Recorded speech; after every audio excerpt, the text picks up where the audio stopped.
This is the story of young Simba, son of King Mufasa and Sarabi, who will be the next ruler of the kingdom. The wise old Rafiki presents him to all the animals who celebrate his birth. Meanwhile, Scar, Mufasa's brother, complains that life isn't fair. He wants to be king. Something impossible now that there's an heir, unless he eliminates his brother and nephew. Years pass and Simba grows into a cub eager to become king. One day, Mufasa takes him to Pride Rock and shows him the lands of the kingdom. Simba notices a shadowy place and asks about it. Mufasa, without explanation, only warns him never to go there. This contrast between light and shadow reflects Simba's inner journey throughout his story. In everyone, there is light and darkness, good and evil, joy and pain. The problem with rejecting the shadowy part is that we risk being dominated by it. Simba is impatient to prove his courage, so Scar takes advantage and tells him that only the brave reach that forbidden place. He's right, but Mufasa, by forbidding Simba to go without explanation, doesn't give him tools to face the unpleasant. The young cub goes with his friend Nala to that shadowy place, which turns out to be hyena territory, enemies of the lions.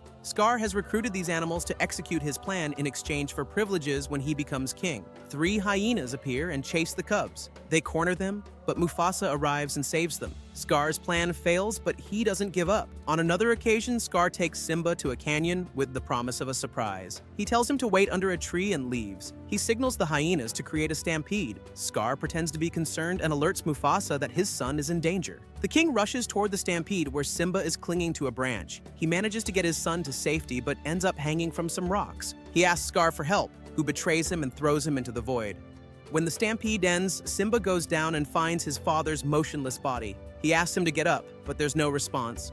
Scar appears and convinces Simba that Mufasa's death is his fault, advising him to run away and never return. The cub obeys and Scar orders the hyenas to kill him, but Simba manages to escape.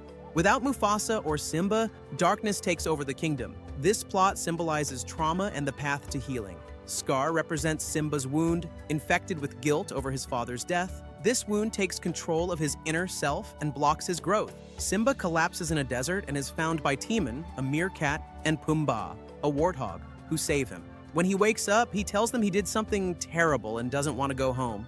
They teach him their philosophy, Hakuna Matata, which means no worries. With them, Simba has fun but acts against his essence, like eating grubs. By fleeing his kingdom, he flees from himself, from his darkness and his feelings. He believes that with Hakuna Matata, he stops worrying about everything, but he's only distracting himself from his pain, postponing its confrontation. Years later, Simba is an adult lion. In the Old Kingdom, Scar has brought in the hyenas and forced the lionesses to hunt for them.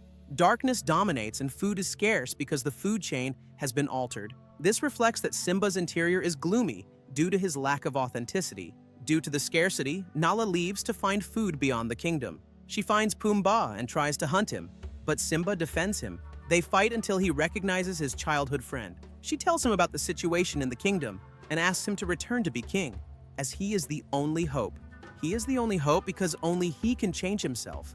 The light we discover in life is proportional to the darkness we are willing to face. Simba refuses to return. Later, he meets Rafiki, who tells him that his father lives within him. Simba has a vision of Mufasa reminding him who he is and that he must take his place without forgetting to be authentic. Simba is confused because he feels he's no longer the same. Rafiki teaches him that change is good, that the past can hurt, but one can either run from it or learn from it. It's not wrong to go back to the past for what you've forgotten. Learning from the past guarantees a better future. Anxiety is not escaped, it is faced. Simba decides to return with his friends. He finds the kingdom turned into a cemetery. He sees Scar hitting his mother, blaming her for the food shortage. Furious, Simba confronts his uncle. Scar pressures him to confess to everyone the truth about Mufasa's death. Simba, still believing he's guilty, takes responsibility. Scar calls him a criminal and corners him until leaving him hanging from the rock, just like Mufasa before he died. Lightning strikes and starts a fire. Scar grabs Simba and, before letting him fall, confesses that it was he who killed Mufasa. This revelation gives Simba strength, who jumps on Scar and forces him to confess to everyone. Lionesses and hyenas enter into combat while Scar tries to flee. Simba catches up with him, and the uncle tries to blame the hyenas. They hear him and become enraged. Scar attacks Simba after blinding him with ashes, but Simba finally frees himself from the false guilt.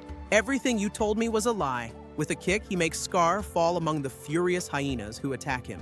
Simba has destroyed the wound that terrified him for so long. It starts to rain and the fire goes out. The burned wood means a space to build something new.